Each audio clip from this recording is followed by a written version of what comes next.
Hello बच्चों, पिछले video में हमने समतुल्य भिन्न इक्विवेलेंट फ्रैक्शंस के कुछ दिलचस्प उदाहरण देखे। इस वीडियो में हम इनसे संबंधित कुछ गलत धारणाओं के बारे में जानेंगे। चाचा ने चंदा और बब्बन को उनके बाग से सेब तोड़ने का काम सौंपा है। बदले में वे उन्हें कुछ सेब देंगे। चंदा और बब्बन ने मिलकर चाचा के बाग से सेब तोड़े और उनके घर सेब लेकर पहुंच गए। चाचा खुश हो गए और उन्होंने उन दोनों को कुल 24 सेब आपस में बांटने के लिए दे दिए। लेकिन चंदा और बब्बन लड़ने लगे। दोनों को लग रहा था कि उसे सेब का ज्यादा हिस्सा मिलना चाहिए, क्योंकि उसने सेब तोड़ने में ज्यादा मेहनत की है। चाचा उन्हें समझाने की कोशिश कर रहे थे कि उन्हें बराबर हिस्से ले लेने चाहिए, लेकिन दोनों अपनी जिद पर अड़े थे। फिर चाचा ने उनसे कहा कि वे उन्हें सेब बांटने में मदद कर सकते हैं।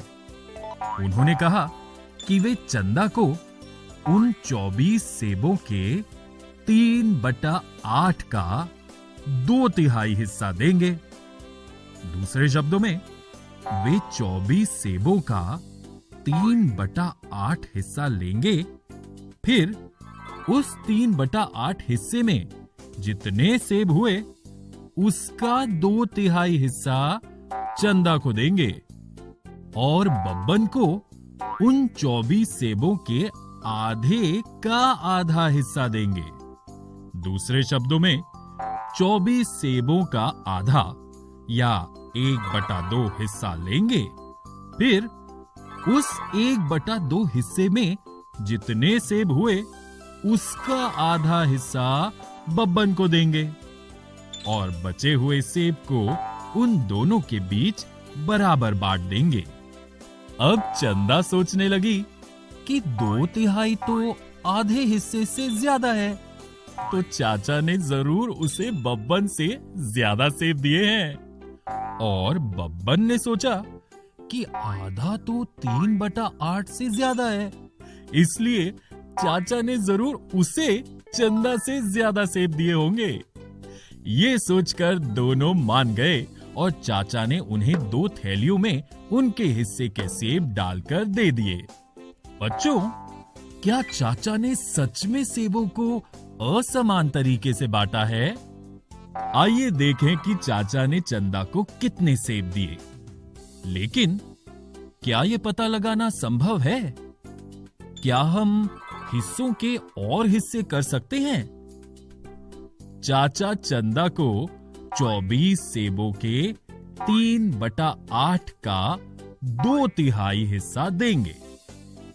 दूसरे शब्दों में, सबसे पहले चाचा 24 सेबों का 3/8 हिस्सा लेंगे। फिर उस 3/8 हिस्से में जितने सेब हुए, उसका 2/3 हिस्सा चंदा को देंगे। पहले हम 24 सेब का 3/8 हिस्सा ढूंढेंगे। बच्चों, क्या आप बता सकते हैं कि ये कितने सेब होंगे? आप चाहें तो वीडियो को रोककर इसका उत्तर ढूंढ सकते हैं। शाबाश बच्चों, आपने इसका उत्तर बिल्कुल सही ढूंढा है। 24 सेब के 8 बराबर हिस्से करें तो हर हिस्से में 3 सेब होंगे और 3/8 में हम 3 हिस्से ले रहे हैं। 24 का 3/8 हिस्सा हुआ 9 सेब। अब क्या हम इस 3/8 हिस्से का 2/3 हिस्सा ले सकते हैं? जी हां, यदि हम इन 24 का 3/8 हिस्सा यानी 9 सेब का 2/3 निकालें, तो पहले 9 को 3 बराबर हिस्सों में बांटें, तो हर हिस्से में होंगे 3 सेब और उनमें से 2 हिस्से लें तो होंगे 6 सेब। इस तरह चाचा ने चंदा की थैली में पहले 6 सेब डाले। आइए अब देखें कि चाचा ने बब्बन को पहले कितने सेब दिए। पहले हम क्या करेंगे? जी हां, हम 24 सेब का आधा हिस्सा ढूंढेंगे। बच्चों, क्या आप बता सकते हैं कि 24 का आधा हिस्सा कितना होगा? बिल्कुल ठीक, 12 सेब। अब क्या हम 24 सेब के आधे का आधा हिस्सा ढूंढ सकते हैं? शाबाश बच्चों, आप बिल्कुल सही सोच रहे हैं। 24 सेब के आधे यानी 12 सेब का आधा हिस्सा होगा 6। इस तरह चाचा ने बब्बन के बैग में पहले 24 के आधे का आधा हिस्सा यानी 6 सेब डाले।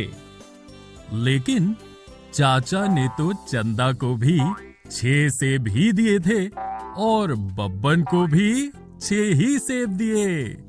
ऐसा इसलिए हुआ बच्चों क्योंकि ये दोनों समतुल्य भिन्न इक्विवेलेंट फ्रैक्शंस ही थे।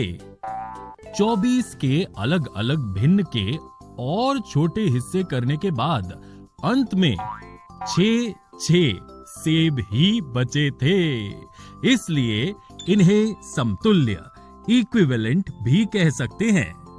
चाचा ने चंदा और बब्बन को 24 में से 6 सेब दे दिए, यानी 12 सेब दे दिए तो बचे 12 सेब। और फिर चाचा ने 12 के 2 बराबर हिस्से किए तो दोनों को 6 सेब और मिलेंगे। तो दोनों को पहले 6 सेब और बाद में 6 सेब और यानी 12 सेब मिले हैं। बच्चों, आपने देखा चाचा ने कितनी चतुराई से दोनों को 12 सेब ही दिए। बच्चों, हमने देखा कि हम कैसे कुछ खास तरह से अलग अलग भिन्न के और छोटे हिस्से करके समतुल्य भिन्न इक्विवेलेंट फ्रैक्शंस बना सकते हैं।